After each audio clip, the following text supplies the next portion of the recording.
Hello students, स्वागत है आपका हमारे यूट्यूब चैनल कृषि ट्यूटोरियल्स में।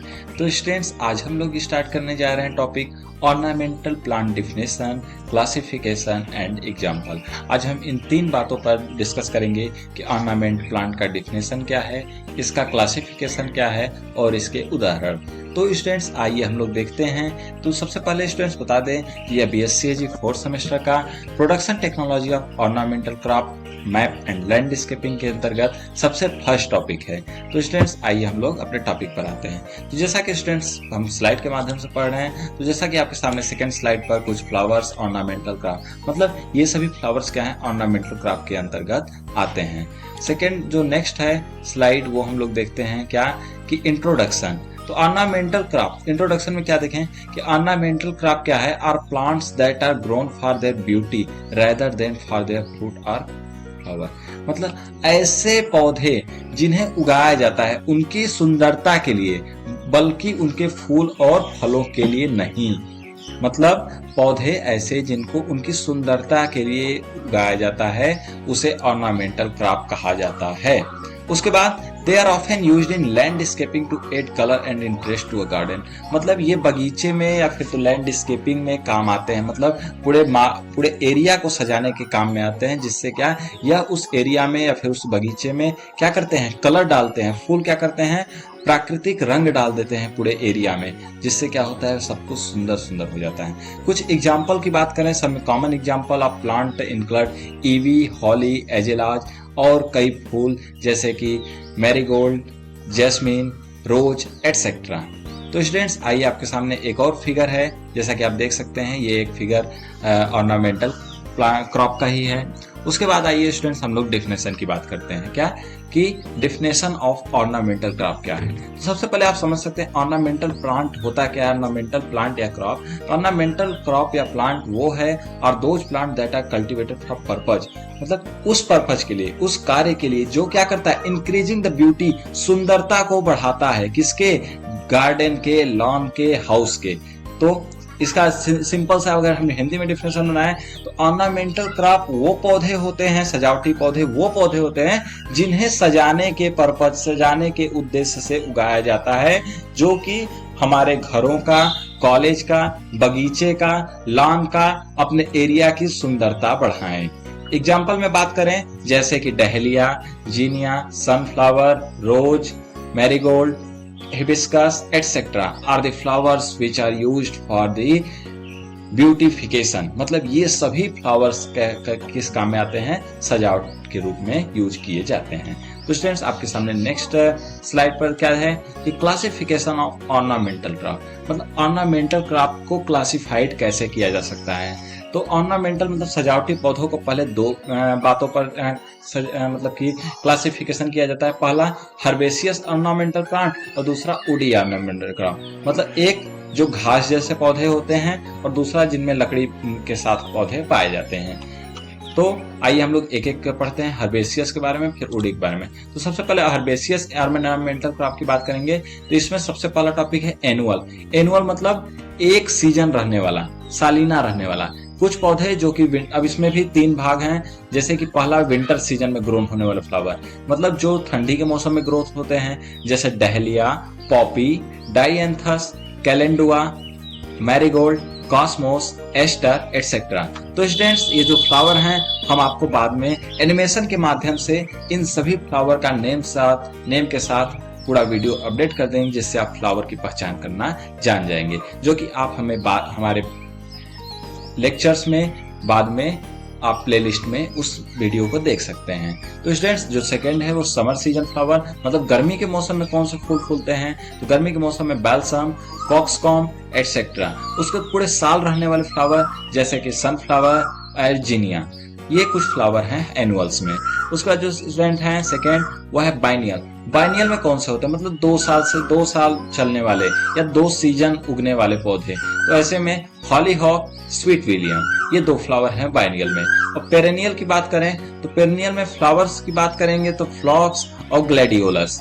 उसके बाद जो फोलिएजेस की बात करेंगे, मतलब पौधे जो सजाने काम में आते हैं, उसमें एस्पैरगस ऑफिसिनेलिस, ये एक पौधा है जो कि सजावट के रूप में भी यूज किया जाता है, लेकिन यह फ्लावर नहीं होता, ये फोलिएज में रखा जाता है। अगला हम लोग बात करें लिलीज। लिली के रूप में कौन कौन से फ्लावर को रखा जाता है? तो लिलीज में 3 क्लास दिए गए हैं। पहला एमाइलिडिएसी। एमाइलिडिएसी में 2 फ्लावर हैं, ट्यूबरोज और डैफोडिल। आपको हम दिखा देंगे डैफोडिल क्या होता है और ट्यूबरोज क्या होता है। उसके बाद स्केटेमैनी में 2 फ्लावर हैं, डोलोम चापा और कैना एटसेट्रा। उसके बाद लिलिएसी, थर्ड है लिलिएसी में डे लिली और लिलियम, मतलब दिन का राजा और लिलियम चमेली इसमें आता है। उसके बाद जो हम लोग आगे बात करें, इसी में एक्वेटिक ऑर्नामेंटल का, ऐसे फ्लावर जो एक्वेटिक में पाए जाते हैं, मतलब जलीय पौधे, जलीय सजावटी पौधे होते हैं, जैसे लोटस, कमल, वाटर लिली, जल कुमुदनी, मतलब जिसे बिर्रा कहा जाता है देहात में।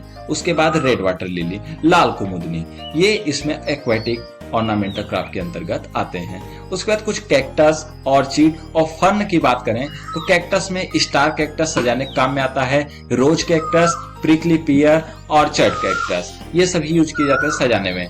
ऑर्चिड्स में बात करें तो वैंडा, डेंड्रोबियम, वैनिला, ये सभी सजाने के काम में आते हैं ऑर्चिड्स में। और फर्न्स की बात करें तो इसमें बर्ड नेस्ट फर्न और स्वार्ड फर्न, ये 2 प्रकार के फर्न होते हैं जो सजाने के काम में आते हैं। तो स्टूडेंट्स, अगला जो है हम लोग का जो पहले पढ़े थे कि हर्बेसियस और दूसरा उडी। तो उडी में कुछ हैं, तो उडी में पहला क्या है, फ्लावरिंग श्रब्स, जो फूल होते हैं। तो फूल में कौन कौन से उडी में आते हैं, जैसे जिनमें लकड़ी पाई जाती है, रोज, गुलाब, जुई, बेला, मोलिका, जैस्मिन चमेली, कामिनी, चाइना रोज, अड़हुल एटसेट्रा।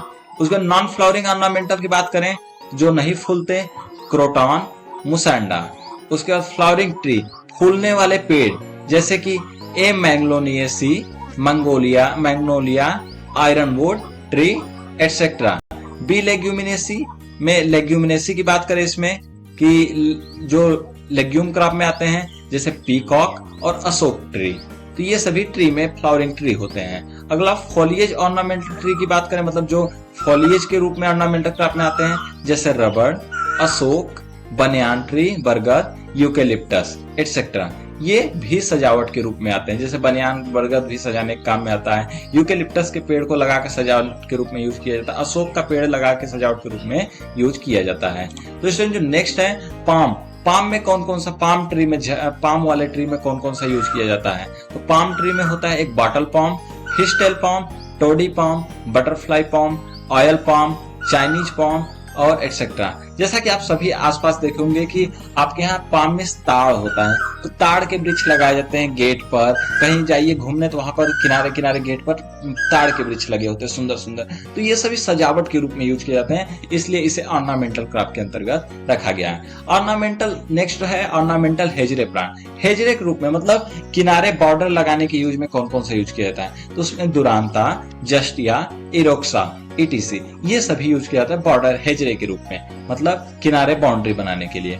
उसके बाद एक कॉनिफर्स, कॉनिफर्स में कंटीला पौधे में यूज किया जाता है कुछ सजावटी रूप में, जैसे पाइन, पाइन में ये भी पाम जैसा ही होता है, पाइन एक प्लांट, ये ताड़ जैसा ही वृक्ष होता है, झाड़ी जैसा, एक तुझा, जूनिपर एटसेट्रा, ये कॉनिफर्स में आते हैं। उसके बाद क्रीपर्स एंड क्लाइंबर्स, मतलब रेंगने और चढ़ने वाले पौधे, तो इसमें मधोबी लता, झुमका लता और बैगनविला, ये कुछ प्लांट्स हैं जो क्रीपर्स और क्लाइंबर्स मतलब रेंगने और चढ़ने वाले पौधों में आते हैं। ये सभी प्लांट जितना हमने पढ़ा, ये सभी ऑर्नामेंटल क्रॉप के अंतर्गत ही आते हैं। तो स्टूडेंट्स, अगला हम लोग देखेंगे कंक्लूजन में, मतलब समाप्ति की ओर। तो कंक्लूजन में बात करें तो ornamental crop plants are an important part of any garden और लैंडस्केप, मतलब किसी भी बगीचे या फिर किसी भी लैंडस्केप सजाने के लिए जो जमीन पड़ी हुई है उसका सबसे महत्वपूर्ण पार्ट है। क्यों? क्योंकि अगर हम किसी बगीचे को सजाने की बात करें और वहां फूल ही ना हो तो हम सजाएंगे कैसे? मतलब फूल भगवान का दिया हुआ प्राकृतिक रूप से सजावटी पौधा है। दे कैन एड कलर, ये कलर ऐड करता है, रंग देता है, टेक्सचर रूप देता है और एक इंटरेस्ट देता है पूरी एरिया को। अगर हम कई प्रकार के अलग अलग प्रकार के फूलों का चूज करके लगाएं और अपने बगीचे को पूरा सुंदर करें तो उस बगीचे के आसपास का जो एरिया है, कंडीशन है, वो ऑटोमेटिक इतना अच्छा हो जाएगा कि सभी लोग को अट्रैक्ट करेगा और पूरे लोग आएंगे वहां पर एंजॉय करने और साथ में उसका ग्रेटिफिकेशन, उसका मतलब कि रेट सब कुछ उसका हाई हो जाएगा और इससे क्या होगा, सब कुछ अच्छा दिखने लगेगा, सारा चीज का। जैसा कि आपको एक पॉली हाउस में तैयार किया गया पूरा फ्लावर का है, वैसे गार्डन ही है। तो आप इस फिगर में देख सकते हैं कैसे पूरा फ्लावर के रूप में तैयार किया गया है। तो स्टूडेंट्स, हम लोग इसी के साथ आज का ये टॉपिक खत्म करते हैं। मिलेंगे हम लोग नेक्स्ट टॉपिक में, तब तक के लिए धन्यवाद।